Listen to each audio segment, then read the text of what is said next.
AI is teaching us something strange. To be creative again, we might have to stop trying so hard to be original. For years, the fear was simple, that artificial intelligence would replace human creativity, that algorithms would make art cheaper, faster, and emptier, that basically the machine would win. Because as AI learns to imitate us, to mimic our voices, our styles, our patterns, it's revealing something machines can do: feel, desire, wonder, and play. The paradox is this: the more AI automates creativity, the more human creativity stands out. In trying to teach machines how to imagine, we're rediscovering what imagination really is. I'm Dimitri, and in this episode we'll explore how synthetic creativity might not destroy art, but actually revive it. Because when imitation becomes easy, meaning becomes rare.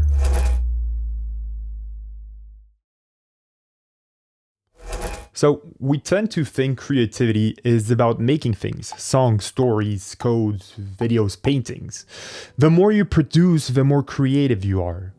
And AI fits perfectly into that mindset. It's the ultimate productivity engine. Type a prompt, get a result, instant art, instant content, instant dopamine. But creativity was never about production. It was about perception, about seeing things differently, not just making more. Every artist from Van Gogh to Björk created not because they wanted output, but because they wanted to see the world in a new and different way. AI doesn't see, it predicts. It doesn't understand beauty or heartbreak. It maps probability, what pixels or words are likely to come next. That's why AI art often feels uncanny. It looks right, but it feels hollow. Like a dream that remembers the shapes, but not the emotions. And yet, here's the twist. That very hollowness might be our mirror. Because for years, we've treated creativity the same way, as optimization. We've optimized our music for algorithms, our videos for clicks, our writing for SEO. We've trained ourselves to imitate what works. So maybe AI isn't dehumanizing creativity. Maybe it's just reflecting the way we already dehumanized it. And in doing so, it's forcing us to remember what real creativity actually means. Let's break this paradox down into 4 principles that show how AI, instead of killing creativity, might actually be reviving it. AI is a factory.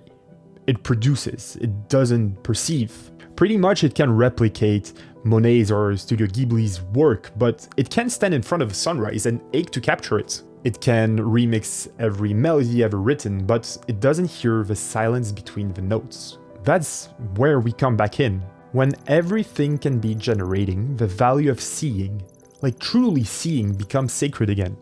Creativity stops being about what you make and becomes about what you notice. A photographer with Midjourney at their fingertips doesn't lose their eye, they refine it. They start asking, what do I actually want to see? What image would still move me if it weren't mine? When machines can produce infinite art, perception, which is basically human attention, becomes the rarest currency. And AI pushes us back towards observation, curiosity, and empathy. The raw materials of art that no dataset can contain. Here's the strange thing about automation. The more it does, the more we notice what it can't do. When chess became dominated by algorithms, human players didn't stop playing. They started exploring moves that were illogical, creative, emotional, things machine wouldn't choose. The same thing is happening with art. AI can produce style, but it can't produce sincerity. It can simulate pain, but it can suffer. The same way it can simulate humor, but it can't laugh. That's why the next way of creativity won't compete with AI's perception. It will lean into imperfection. The glitch, the accident, the irrational choice, that's where the human edge now lives. The future artists may intentionally break the algorithm, add some randomness, some contradiction, some nonsense, just to reclaim the unpredictable soul of art. AI is a mirror showing us our mechanical side, so we can rediscover our irrational one.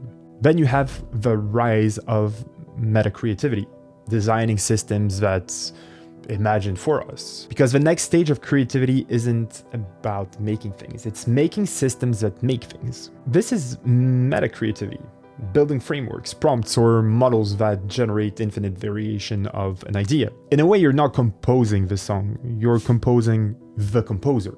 And we're already seeing this in the generative design, architects using AI to explore thousands of structural possibilities, then selecting the ones that feel the most alive. In fashion, designers use diffusion models to evolve entire collections in seconds, turning human taste into a genetic algorithm. In movies, directors feed AIs with emotional tone maps and let them propose visual interpretation of it. This doesn't diminish the artist. In some ways, it actually expands them. They become curators of potential. Meta creativity turns you into an ecosystem designer, not a maker, but a gardener of imagination. And paradoxically, it makes the human role even more essential. Because to guide these systems, you need vision, ethic, restraint, and all the qualities machines lack. The next great artist might not paint, but prompt, and their masterpiece won't be a single image, it will be a system of thought that keeps imagining after they're gone. And here's a final paradox: the easier imitation becomes, the harder authenticity hits. When AI can generate infinite fake emotions, fake lyrics, fake style, the real thing becomes shockingly valuable. Suddenly, a trembling human voice, a messy sketch, a flawed take all feel alive again. It can be as simple as in songs like Skinny Love. You can hear the sound of the piano pedal being stepped on, and that will make the whole difference. The machine copies perfection. Humans now express the truth. A bit like lab diamonds are too pure, and that's how they're getting exposed. We're already seeing this shift.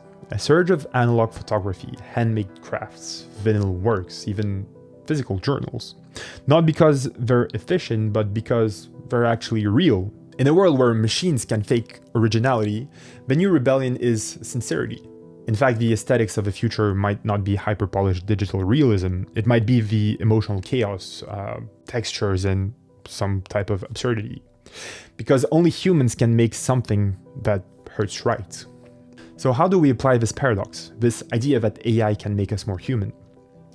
I'll give you 5 practical ways to use AI, not to automate your art, but to amplify your humanity. First, you can use an AI as a mirror, not a substitute. So every time you prompt an AI, ask yourself, why does this idea attract me?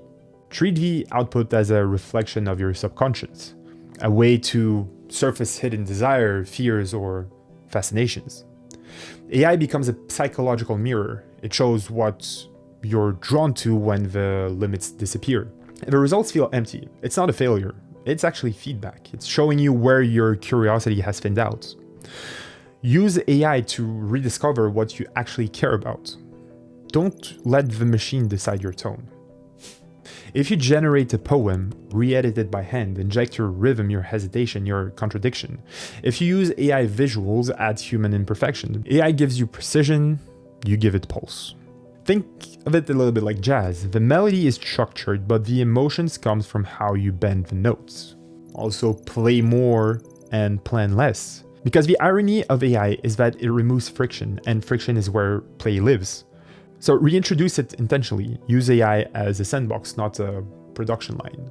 Try absurd prompts, match genres that couldn't coexist, let chaos be part of your workflow. Creativity isn't a straight line, it's a conversation with the unexpected. AI, when used playfully, can make that conversation infinite. You should also define your signature intuition.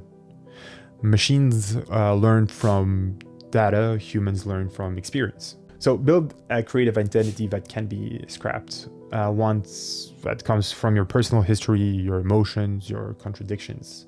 Your taste is your algorithm, your traumas, your humor, and your obsession are your dataset. Use AI to scale your ideas, but protect your sensibility. Because in the future, your intuition will be the most valuable intellectual property you actually own. And probably the most important, you should seek silence. When AI can generate everything, the ultimate luxury becomes nothing.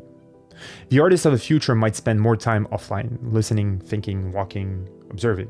Because to create meaning in a world of noise, you need some quiet perception. Creativity will start not in the prompt box, but in the pause before you type. Okay, so let's step back. AI is not replacing creativity. It's exposing its soul. It's showing us that creativity isn't just pattern recognition, it's pattern rebellion. It's not about production, it's about perception. Not about ideas, but it's about feelings. We built machines that can dream statistically, and in doing so, we've realized how different our dreams are. Machines don't crave meaning. They don't cry when the music ends. They don't change their minds halfway through a painting. That's what makes human creativity timeless. Not our ability to generate, but our ability to care. So here's a paradoxical challenge. If AI can imitate everything, how will you express something unimprovable? Something that no dataset could predict because it came from you, from your absurd, emotional, finite humanity. The question isn't how to be more creative than AI, it's how to be more human than the algorithm expects. AI isn't replacing art, it's redefining the reason art exists. It's stripping away the mechanical part of creativity, the imitation, the repetition, and leaves us face to face with what's left: curiosity, chaos, emotions, and wonder. Maybe the future of art isn't about being original. Maybe it's more about being alive. We thought we were teaching machines to think like us, but maybe they're actually teaching us to feel again. I'm Dimitri. Thanks for watching, and now go build something that only human could love.